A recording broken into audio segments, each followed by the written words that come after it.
Waldorf teaching is an avocation.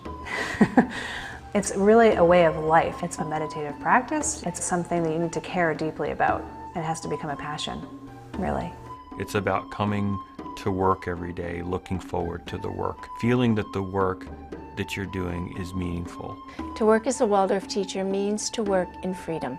The freedom to teach the life lessons that will live in a student and blossom later in life.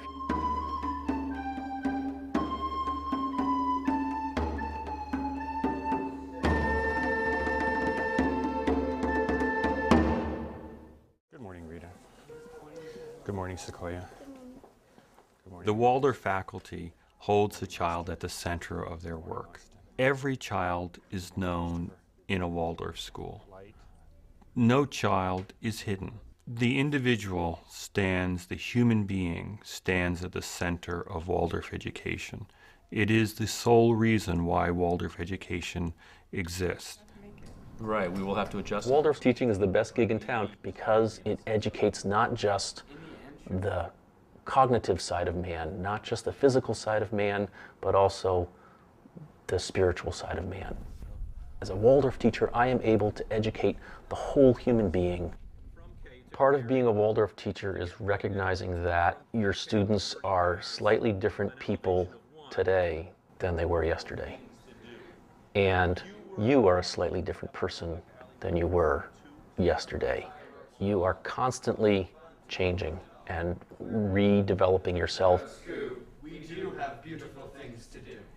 I couldn't be a Waldorf teacher if I didn't do the inner work, the work that's required inwardly and daily to bring what I'm able to bring into the classroom. It's essential.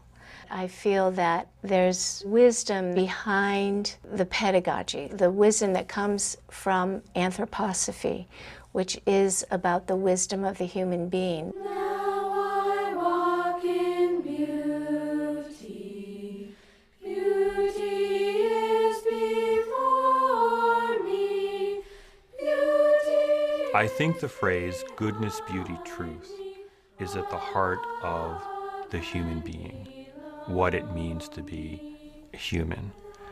And the curriculum really does emphasize that on a daily basis.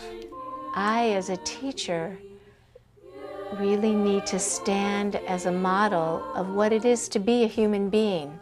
There's a consciousness that has to come into every gesture because that is imitated by the young child. I wish. For the good, I seek the truth. I love the beautiful. My best I do. As an elementary school teacher, I still need to be worthy of imitation because I think it's at least as much about who I am as what I am telling them. We have all this freedom, but we really can only use that if we have a real understanding of the children and their developmental stages of why we are to bring things at a certain time. The Waldorf High School training allowed me to see teenagers in a new light. I was able to see them as beings on the threshold, just ready to cross that threshold, but afraid to do so. It's an incredible paradox of seeing how free they really are and secretly being pretty scared about how much freedom they really have. My 93 is over here, and it should be over here. As a high school teacher, my job is to open the door for them so that they can cross that threshold. All these need to be sort of shifted around here, aren't they? So all this curriculum is all in order to allow them to become who they truly are in a free sort of way, not what I think they should be or what you think they should be. Thank you so much. The length of time that a class teacher spends with the class and that journey that you go through from first grade to 8th grade is a real gift. You really get to know the students on a very, very deep level. And it is a true gift that one receives in Waldorf education.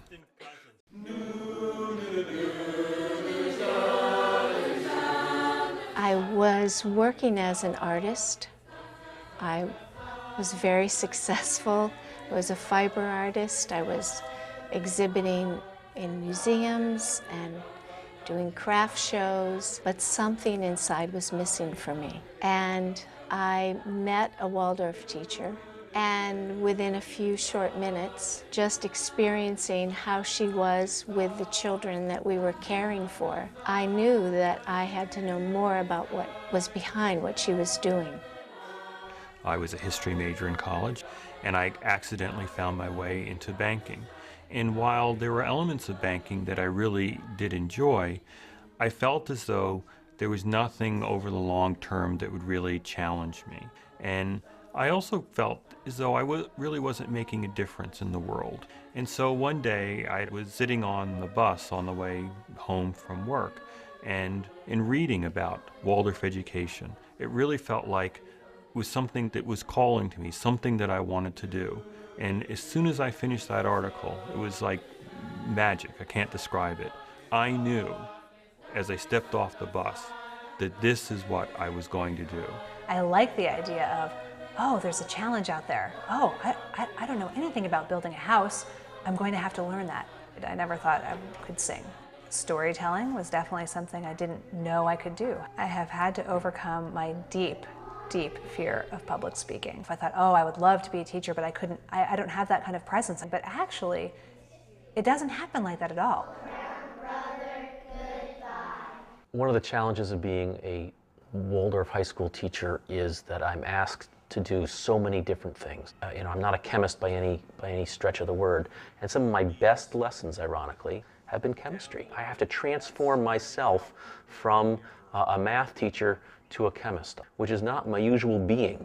And the transformation that my students see in me enlivens them. They can see that it's possible for them to also transform, to also see new things in a new way, that they may feel that self-transformation is the key to freedom, that you can change yourself and become anything is the ultimate freedom in the world. The hours, yes, they're long and they're challenging, but the hours in a lot of other professions and jobs that are worth doing are also long.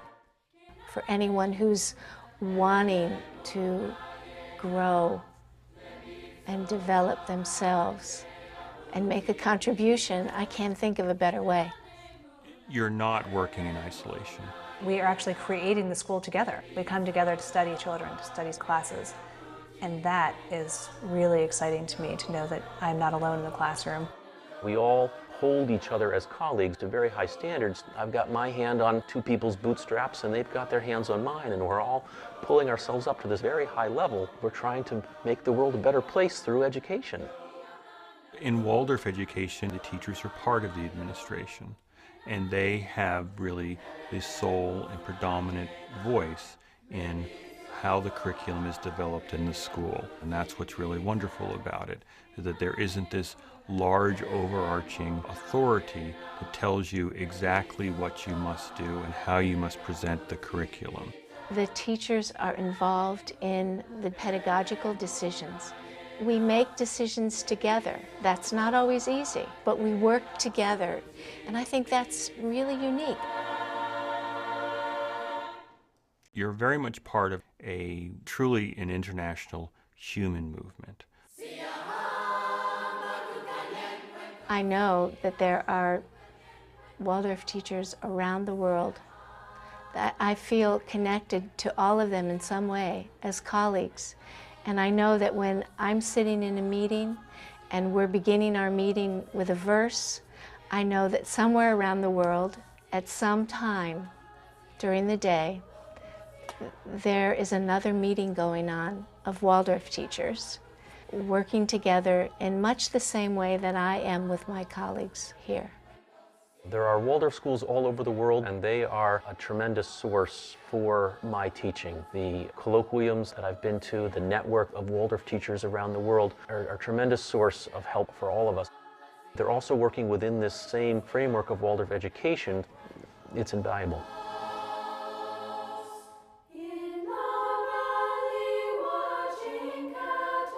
In Waldorf education, what is rewarding is the people that you're working with have come together for something that is very special and that at its heart is very good. And they put aside their own personal benefits, their own aggrandizement.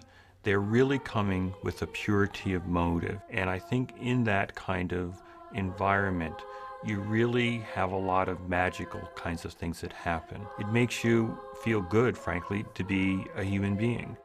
If someone wants to make a difference in the world, I can't think of anything more relevant for our times than becoming a Waldorf teacher.